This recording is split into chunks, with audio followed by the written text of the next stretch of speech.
1.5 लाखापर्यंतचं कर्ज सरसकट आम्ही माफ करतो आहोत। जे थकीत शेतकरी आहेत त्यातले 90% शेतकऱ्यांचा सातबारा पूर्ण कोरा होणार आहे। 90%। शेतकऱ्यांसाठीच्या आज सकाळच्या ताज्या व ठळक बातम्या। शेतकऱ्यांच्या खात्यात या योजनेचे एकूण 4,000 रुपये होणार जमा। फलोत्पादन विभागाच्या 68 कोटी रुपये पडून महाराष्ट्र राज्य फलोत्पादन व औषधी वनस्पती मंडळच बंद करण्यात आला आहे। मात्र या मंडळामध्ये असलेले 68 कोटी रुपयांचा निधींचे काय करावे असा प्रश्न निर्माण झाला आहे। शेतकऱ्यांना 2 लाखापर्यंत मुद्रांक शुल्क माफ। महसूल मंत्री चंद्रशेखर बावनकुळे यांची माहिती। शेती व पीक कर्जाशी संबंधित व्यवहारातून मिळणार दिलासा। शेतकऱ्यांना कर्ज प्रक्रियेमध्ये याद्वारे मोठी सवलत मिळणार आहे। लाडकी बहीण योजनेच्या सर्व पात्र महिलांना प्रलंबित असलेला हप्ता आता जमा करण्यात आला आहे। स्थानिक स्वराज्य संस्थेच्या निवडणुकीमुळे लाडकी बहीण योजनेचा हप्ता महिलांच्या खात्यामध्ये जमा करण्यास विलंब लागत होता। 300 रुपयांनी वाढले सोयाबीनचे भाव। सोयाबीनचा भाव आणखी कुठपर्यंत जाणार?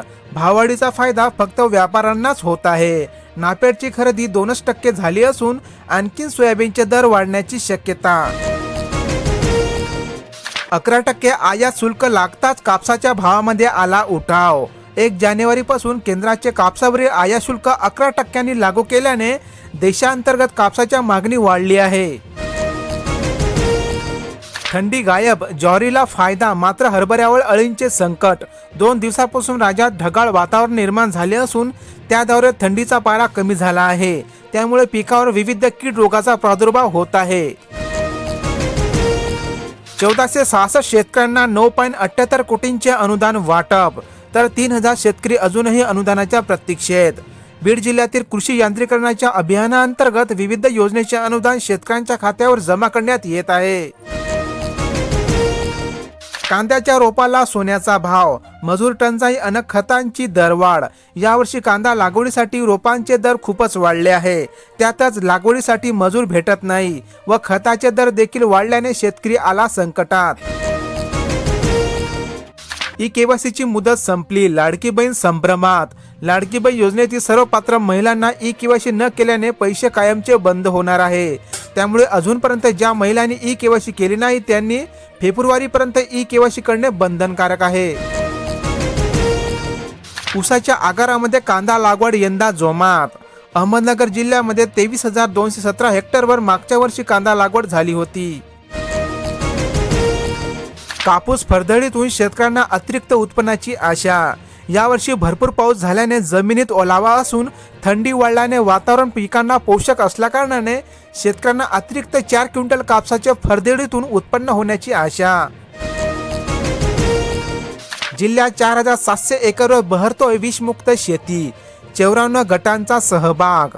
राष्ट्रीय नैसर्गिक शेती अभियान अहमदनगर जिल्ह्यामध्ये 4750 शेतकऱ्यांना विषमुक्त अन्नधान्य उत्पन्नाचा संकल्प। नायलॉन मांजा वापरला तर होईल फौजदारी गुन्हा दाखल। पथकाद्वारे दुकानाची तपासणी सुरू। नागरिकांनी केवळ पारंपरिक कापसाचा पर्यावरणपूरक व सुरक्षित मांजाचा वापर करावा असे सांगण्यात येत आहे। रिसोड तालुक्यातील शेतकऱ्यांना चिया व करडई पिकांची भुरर। पेरणी क्षेत्रामध्ये लक्षणीय वाढ झाली असून रब्बी हंगामामध्ये अपारंपरिक पिकांकडे वाढतोय शेतकऱ्यांचा कल। 2.72 लाख क्विंटल सोयाबीन खरेदी झाली असून नाफेड करून चुकाऱ्याही शेतकऱ्यांना अदा करण्यात आले। वाशिम जिल्ह्यात 15 खरेदी केंद्रांमध्ये सोयाबीनची खरेदी झाली असून 10,000हून अधिक शेतकऱ्यांच्या खात्यामध्ये रक्कम जमा। रात्री 2 वाजता पिकांना पाणी कसे द्यायचे? कापसी येथील शेतकऱ्यांना उद्विग्न सवाल। वीज पुरवठ्याचे एक वेळापत्रक गैरसोयीचे। पिकांना पाणी देण्यासाठी रात्रीऐवजी दिवसा वीज पुरवठा करावा अशी शेतकऱ्यांची मागणी। सिलेंडर डिलिव्हरीचे अतिरिक्त पैसे घेतले तर तक्रार करा। पुरवठा विभागाचे नागरिकांना आवाहन। सध्या थंडीच्या दिवसामध्ये स्वयंपाकातील गॅस सिलेंडरची मागणी वाढलेली असताना ग्राहकांना अतिरिक्त पैसे मागण्याच्या तक्रारी येत आहे। महावितरण थकबाकीता ग्राहकांचे नावे करणार जाहीर। जिल्ह्यात वीज बिलांच्या वाढत्या थकबाकीमुळे महावितरण प्रशासन हतबल झाले असून कोट्यवधी रुपयांची थकबाकी वसूल करणार। अनेक जिल्ह्यामध्ये सोयाबीनच्या भावात थोडी वाढ होताना दिसून येत आहे। विविध बाजार समितीमधील आजचे सोयाबीनचे ताजे दर तुम्ही या ठिकाणी बघू शकता। युरिया कुठे मुरला, गुणनियंत्रक निरीक्षकांची पथके करणार चौकशी, प्रत्येक कृषी केंद्राची होणार झाडाझडती, ई-पॉस मशीन अन दुकानदारातील खतांचा साठा तपासणार आहे। अनेक जिल्ह्यांमध्ये कापसाच्या दरात थोडीफार वाढ होताना दिसून येत आहे। विविध बाजार समितीमधील आजचे कापसाचे ताजे दर तुम्ही या ठिकाणी बघू शकता। विद्यार्थ्यांच्या अपार आयडी साठी आता 31 जानेवारीची डेडलाईन। युनिक प्लस प्रणाली मार्फत शैक्षणिक प्रगतीचे निरीक्षण करण्यासाठी सर्व विद्यार्थ्यांना अपार आयडी काढणे बंधनकारक। अनेक जिल्ह्यामध्ये मक्याच्या आवकेत थोडीफार वाढ होताना दिसून येत आहे। विविध बाजार समितीमधील मक्याचे आजचे ताजे दर तुम्ही या ठिकाणी बघू शकता। नॉर्लँड मांजाचा फास बंदी असूनही छुप्या मार्गाने विक्री, युवकांचा पतंगबाजीचा उत्साह नागरिकांसह पक्ष्यांच्या मुळावर। शहराकडे धावण्याची गरज नाही, जन आरोग्यातून गावातच होणार मोफत उपचार, टाके देणे, जखमा, अपघातानंतरची प्राथमिक शस्त्रक्रिया, संसर्गजन्य आजारावरही होणार मोफत उपचार।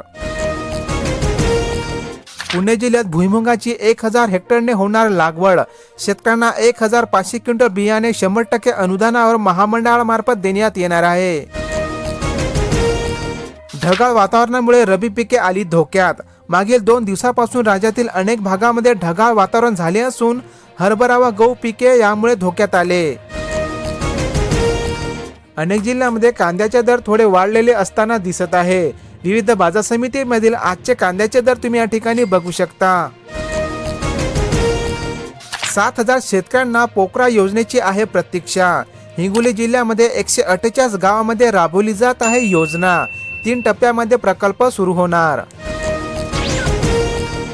विवाहाची नोंदणी केली नाही तर होणार कारवाई, राज्यातील बालविवाहाला आळा घालण्यासाठी निश्चित अशी SOP तयार करण्यात आली असून प्रत्येक विवाहाची नोंद होणार आहे। एकीकडे वीज जोडणी तर दुसरीकडे पंपांना लाभ मिळेना, वीज वितरण कंपनीने पूर्वीप्रमाणे वीज कनेक्शन देणे बंद केल्यामुळे ही जाचक अट रद्द करण्याची शेतकऱ्यांची मागणी। पट्टा पद्धतीने हरभरा पेरणीकडे शेतकऱ्यांचा वाढता कल, पाण्याचीही होते बचत, शेतकऱ्यांनी पट्टा पद्धतीने हरभऱ्याची पेरणी केल्यास हरभऱ्याचे उत्पन्न 15% वाढणार। अतिवृष्टीचे अनुदान मिळेना, शेतकऱ्यांचा जलसमाधीचा इशारा, छत्रपती संभाजीनगर जिल्ह्यातील गंगापूर तालुक्यातील भेंडाळा जामगाव मंडळातील शेतकऱ्यांनी दिले तहसीलदारांना निवेदन। बटाट्याचा लागवड खर्च 21,000 तर उत्पन्न मिळाले केवळ 20,000 रुपये। बटाट्याचा भाव कोसळल्याने उत्पादक शेतकरी झाले हवालदिल, कष्ट गेले वाया, उत्पादन खर्चही निघणे अवघड। पीक पेरे नोंदणीमध्ये शेतकऱ्यांना तांत्रिक अडचणीमुळे नाहक त्रास, पीक पाहणी करताना शेतकऱ्यांची डोकेदुखी वाढली, लोकेशन समस्या, नेटवर्कचा अभाव व माहिती सेव्ह न होणे आदी समस्येमुळे शेतकरी झाले बेजार। केळीच्या 90 बागावर नुकसानीचा संक्रांत, भडगावमध्ये तापमान 10 अंशाच्या खाली गेल्याने केळी पिकांची वाढ खुंटली, विम्याचा लाभ देण्यासाठी हतबल शेतकऱ्यांची मागणी। सिंचन घोटाळ्याची व्याप्ती वाढते, 5 प्रकल्प संशयाच्या भोवऱ्यामध्ये, खडकपूर्णा जीवलागाचा समावेश, निविदा प्रक्रिया।